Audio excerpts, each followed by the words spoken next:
mă rog, nu e un parc, e bucla principală din drumul taberei. E o buclă. E o buclă. Cei din București au preluat modelul din Cracovia. Clar.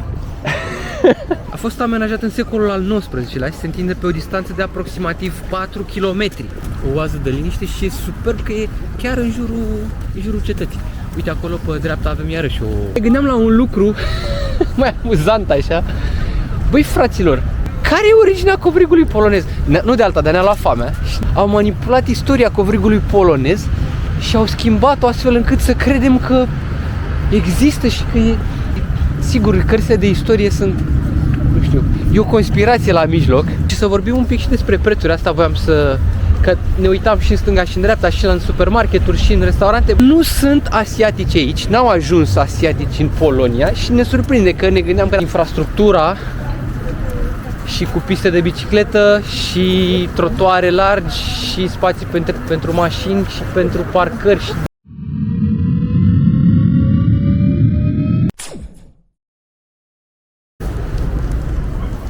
O să parcurgem la pas și noi acest parculeț din jurul cetății, din jurul fortificației. Parcul Planti, spuneam că se numește, un parc urban situat chiar în jurul centrului istoric, marcând locul unde se aflau zidurile orașului medieval. A fost amenajat în secolul al XIX-lea și se întinde pe o distanță de aproximativ 4 km, oferind o oază de verdeață și relaxare. Parcul este cunoscut pentru aleile sale umbrite, bănci confortabile, fântâni și statui. E un loc popular pentru jogging. În interiorul parcului putem observa diverse monumente istorice, inclusiv ruinele unor porți și bastioane medievale. Planti este de asemenea un loc ideal pentru a admira priveliște asupra atracțiilor din apropiere, cum ar fi castelul Wawel, pe lângă care, da, am trecut și noi ieri și de fapt l-am filmat, cred că chiar parcurgând parcul. E într-adevăr o oază de liniște și e superb că e chiar în jurul cetății. Uite, acolo pe dreapta avem iarăși o construcție impunătoare și interesantă, deci arhitectură deosebită. Și dacă mă întreb pe mine, chiar și pe partea cealaltă vis-a-vis, un turn acolo, vezi? Un tur circular. Îmi amintește de... Știi ce mi amintește? De... Cum se cheamă clădirea aia din centrul Bucureștiului? Fix de lângă Banca Națională. Superb acest parculeț. Continuăm să-l parcurgem. Și uite cum se face de-a lungul zidului. Uite, astea cred că sunt zidurile vechi aici. Sau... Vai de capul lor, sunt amărâte. Mititele astea. Și uite și acolo o clădire. Practic înconjoară centrul ăsta vechi și uite, de-a lungul lui sunt diverse alte obiective interesante, clădiri vechi, copaci ăștia foarte bătrâni, se vede că sunt trunchiuri vechi puternice, truncuri. De ce arăți la mine? Bă, uite-l pe bufle ăsta mic. Ia uite. Ia uite. Ce-o înghitot urechile. Continuăm să ne plimbăm pe buclă.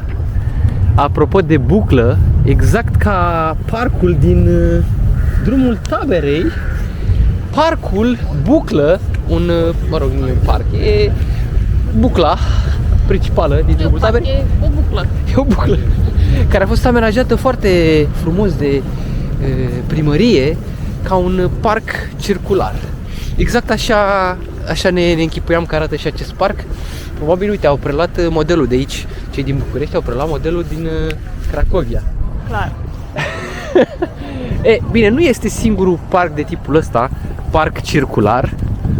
Mai sunt orașe care au tipul ăsta de parc și, în general, liniar, continuu, pe care îl parcurgi pe lung.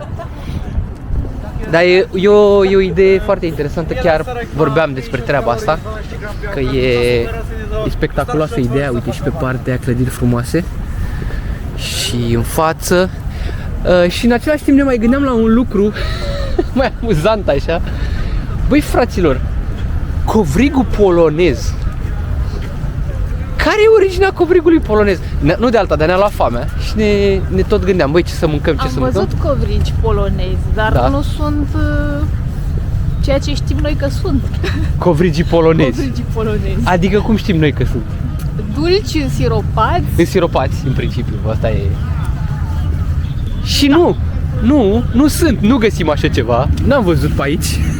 Suntem în Polonia, suntem în Cracovia. Întrebarea este, a fost o invenție românească acest covrig polonez? Eu cred că au măsluit ăștia istoria, au manipulat istoria covrigului polonez și au schimbat-o astfel încât să credem că există și că e denumirea asta. Nu, e sigur, cărțile de istorie sunt, nu știu, e o conspirație la mijloc, căci altfel nu înțeleg. Au covrigi la toate colțurile, dar nu sunt Peste polonezi, tot. sunt nepolonezi. Sunt covrigii aia normali cu Pâinoși, așa. susan, cu ceau. Ciao, ciao. Ceau, ceau, Ceau. ceau, ceau. Arrivederci. Au semințe și tot felul, dar nu, nici de cum covrigul polonez pe care îl știm cu toți. Ăla super delicios. Făcut în România. Mie nu cred că mi-a plăcut niciodată. Nu ți-a plăcut niciodată? Mie mi-a plăcut și îmi place și aș fi mâncat chiar și acum, dar din păcate nu găsim. În schimb, mergem spre un restaurant, spre un loc să vedem dacă putem să ne hrănim cu ceva sufletește, nu de alta, că trebuie să ne potolim foamea sufletească, de spiritual și așa mai departe. Hai să vedem ce găsim. A intrat soarele în nord, din păcate. E frig? Este cam frig. Se simte umed. Da, chiar asta vorbeam, că e o umezeală care pătrunde în oase. Ca așa, în teorie, Temperatura nu ar e. trebui să se simtă atât de rece. Nu știu, sunt câteva grade. 3-4. Temperatura, da, e 5, chiar 6 grade, ce ne arată. Parcă se simte de 0. Da, îți intră în oase, te pătrunde. Hai să mergem pe aleea asta în continuare. Uite, alee și în partea aia, să fac alei, se despart și e mare. Încolo cred că mergem spre cetatea Wawel, spre deal. Mergem încolo, ieșim din zona de centru și mergem foarte aproape tot în zona, în cartierul evreiesc, pentru că acolo sunt restaurante multe, diverse și prețurile sunt mai acceptabile decât în zona de centru. Apropo, să vorbim un pic și despre prețuri. Și nici nu știu oricum dacă notele de pe TripAdvisor și așa sunt cele mai bune în zona centrală. Niciodată, adică Pare mă rog. că toate, recomandările așa sunt mai prin extremități, nu chiar în zona de centru. Și să vorbim un pic și despre prețuri, asta voiam să... Că ne uitam și în stânga și în dreapta, și în supermarketuri și în restaurante. Băi, prețurile sunt relativ asemănătoare cu ce avem cei la noi în țară, în momentul de față, și la restaurante și la supermarketuri. Un pic mai mari totuși, un pic mai mari. Drept urmare, da, ce să zic. Dar e rezonabil, e cam ca la noi. Un alt aspect pe care îl remarcam noi este că aici nu sunt într-adevăr, uite, există Glovo, Uber, tot felul uite, chiar trece pe lângă noi acum.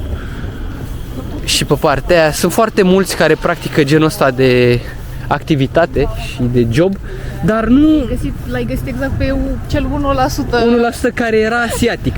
Pentru că de fapt asta voiam să spunem, că nu sunt asiatici aici, n-au ajuns asiatici în Polonia și ne surprinde că ne gândeam că dacă sunt la noi, probabil au ajuns și în zonele astea, dar nu. Aici nu sunt asiatici, pare că sunt cetățeni de-ai lor, sunt polonezi. Asta e un aspect interesant dacă mă întreb pe mine.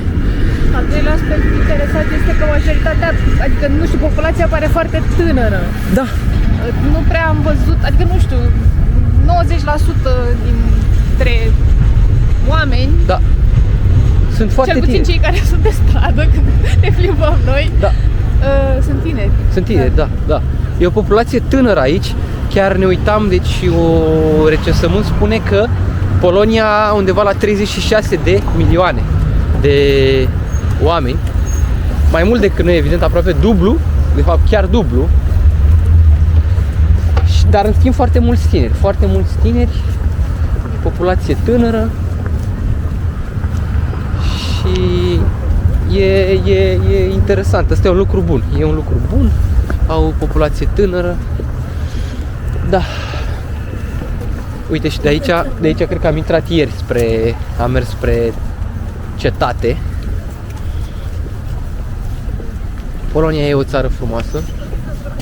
Cracovia e un oraș superb, foarte frumos amenajat și din punct de vedere urbanistic, foarte frumos sistematizată și infrastructura și cu piste de bicicletă și trotuare largi și spații pentru mașini și pentru parcări și de toate, și tramvaie, foarte frumos îmbinate toate aceste căi de rulare, de apreciat. Civilizat, foarte curat, după cum spuneam, e o curățenie lună, e foarte curat, foarte, foarte curat, iar oamenii sunt foarte civilizați și se vede pe fețele lor, se vede pe hainele lor, se vede pe modul cum merg pe stradă, cum se poartă, foarte, foarte civilizați polonezii. Vorbesc foarte bine engleza, sunt foarte mulți care chiar ne-am mirat. Eram într-un magazin, într-un supermarket și era o doamnă vânzătoare. Eram un pic contrariați, ne gândeam, băi, o știe engleza, vorbea foarte bine engleza, înțelegea engleza și toți știu aici engleza. Super tare, se vede că sistemul educațional la ei funcționează bine, de-aia e și curat, de-aia e și civilizat, de-aia și economic merg foarte bine. Bravo lor, foarte bine, excelent. Hai să ne ducem spre masă, vedem ce găsim. Uite ce mașină e asta? Wow, e un Aston Martin. Wow. Da, am văzut și mașini scumpe, am văzut și Bentley-uri. Cum spuneam, economic merge economia la oameni, zbârnie.